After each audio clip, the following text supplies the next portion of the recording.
बिस्मिल्लाहिर्रहमानिर्रहीम। अस्सलाम वालेकुम स्टूडेंट्स। आज हम CS 401 लेक्चर नंबर 24 करेंगे, जिसका टॉपिक है hardware interrupts.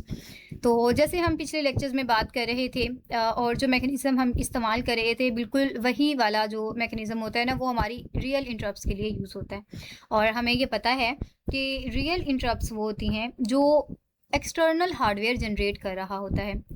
Therefore there is a single, तो स्टूडेंट्स बाहर वाला जो हार्डवेयर यूज़ कर रहा होता है, तो प्रोसेसर के अंदर एक सिंगल पिन होती है। उस पिन को हम कहते हैं INT पिन। अब आपने याद रखना है, प्रोसेसर के अंदर जो सिंगल पिन होती है, सबसे पहले तो सिंगल होती है या मल्टीपल, तो सिंगल होती है। और दूसरी बात कि उस पिन का नाम क्या है, INT पिन। अब ये क्या करती है स्टूडेंट्स, ये हमारे एक्सटर्नल हार्डवेयर को इसी पिन को इस्तेमाल करके इंटरप्ट्स को जनरेट करवाती है। तो जब एक इंटरप्ट जनरेट होता है तो प्रोसेसर के बाहर एक डिटेल्ड ऑपरेशन होता है, बहुत कम्प्लेक्स किस्म का वो ऑपरेशन होता है। तो यहाँ पर सिर्फ स्टूडेंट्स हम सिंप्लीफाइड व्यू डिस्कस करेंगे, यानी सिर्फ वो हिस्सा जो असेंबली प्रोग्राम के लिए रेलिवेंट हो और ज़रूरी हो। फ़र्ज़ करें प्रोसेसर एक फैक्ट्री का मालिक है, फैक्ट्री के बाहर एक इंट पिन लगी हुई है, ठीक है, जिसे हम कॉल बेल कहते हैं, लगी हुई है। जब भी बाहर से किसी को मालिक से बात करनी होती है तो वो उसी बेल को क्या करता है, रिंग करता है। तो सेम यही चीज़ है हमारी INT पिन के लिए। अब यहाँ पर सवाल है कि हमें एक्सटर्नल डिवाइसेस को इंटरप्ट्स की ज़रूरत ही क्यों पड़ी, ठीक है। हमारी जो एक्सटर्नल डिवाइसेस की जो यूजेज था, उसमें आखिर इंटरप्ट का क्या काम। तो बहुत सारी एक्सटर्नल डिवाइसेस ऐसी होती हैं जिन्हें प्रोसेसर की अटेंशन चाहिए होती है, ठीक है। कैसी डिवाइसेस, जैसे हमारे पास कीबोर्ड है, हार्ड डिस्क है, फ्लॉपी डिस्क है एंड साउंड कार्ड। तो इन तमाम डिवाइसेस को अपने काम के दौरान किसी ना किसी वक्त रियल टाइम इंटरप्ट्स की ज़रूरत पड़ ही जाती है। फॉर एग्जांपल, ठीक है, मिसाल के तौर पर अगर एक प्रोग्राम 3 मिनट के लिए किसी कैलकुलेशन के अंदर बिजी है, तो इसी दौरान कीबोर्ड पर जब हम प्रेस कर देते हैं किसी भी स्ट्रोक को, जैसे हम एस्केप का बटन प्रेस कर देते हैं ना, तो की स्ट्रोक को वेस्ट नहीं होना चाहिए। इसीलिए जब भी की दबाई जाती है तो एक INT सिग्नल भेज दिया जाता है, इंटरप्ट जनरेट होती है।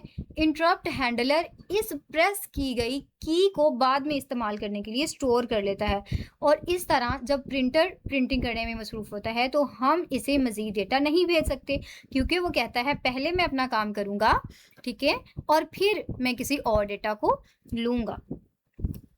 तो जैसे ही वो अपनी जो प्रीवियस वर्क होता है उससे फारिग होता है, तो प्रोसेसर को इंटरप्ट भेज देता है कि हाँ जी, अब मैं फारिग हूँ। ऐसी बहुत सारी मिसालें हैं जहाँ प्रोसेसर को हमारी एक्सटर्नल इवेंट्स की जो कहते हैं ना, उसको बताना ज़रूरी होता है, उसको अवेयर करना ज़रूरी होता है। अगर प्रोसेसर खुद ब खुद इंटरप्ट होने की बजाय, ठीक है, हर वक्त तमाम डिवाइसेस की एक्टिवली मॉनिटरिंग करना शुरू कर दे, तो इसके पास मीनिंगफुल वर्क करने के लिए काम ही नहीं बचेगा।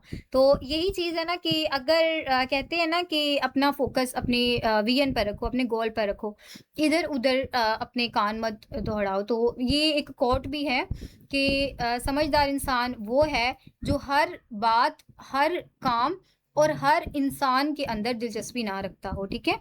तो अपनी विजन के ऊपर रहती है, इसी वजह से हमारा जो प्रोसेसर है वो बहुत एफिशिएंटली काम कर रहा होता है। तो अगर मैं जैसे मैंने ऊपर मिसाल दी थी, अगर बॉस हर 5 मिनट बाद खुद उठकर बाहर जाकर देखेगा कि आया तो नहीं कोई, या मॉनिटरिंग करेगा, तो वो अपना काम कब करेगा। इसकी बजाय बेहतर है कि वो कोई इंटरप्ट बना दे, ठीक है, या फिर कोई एक सिक्योरिटी गार्ड रख दे, या फिर सिंपल कैमरे लगवा दे वहाँ पर। तो इसी तरह की जो चीज़ें होती है ना, इसी के लिए हम क्या करते हैं, अपनी इंटरप्ट्स को यूज़ कर रहे होते हैं। तो चूँकि अब यहाँ पर एक और चीज़ के प्रोग्रामेबल इंटरप्ट कंट्रोलर का रोल क्या होता है, ठीक है। प्रोग्रामेबल इंटरप्ट्स का हमने अपने लेक्चर नंबर 21 के अंदर भी जिक्र किया था। तो चूँकि स्टूडेंट्स इंटरप्ट जनरेट करने वाली डिवाइसेस बहुत ज़्यादा हैं और प्रोसेसर के अंदर सिर्फ एक ही पिन जा रही है, तो टेक्निकली एक पिन को एक से ज़्यादा सोर्सेज की बजाय के ज़रिए नहीं चलाया जा सकता। देखें, वो कहते हैं ना कि फॉर एग्जांपल चेयर एक है और बैठने वाले 10 हैं, ठीक है, तो हम एक ही टाइम पे सब लोग उसके ऊपर तो नहीं बैठ सकते ना।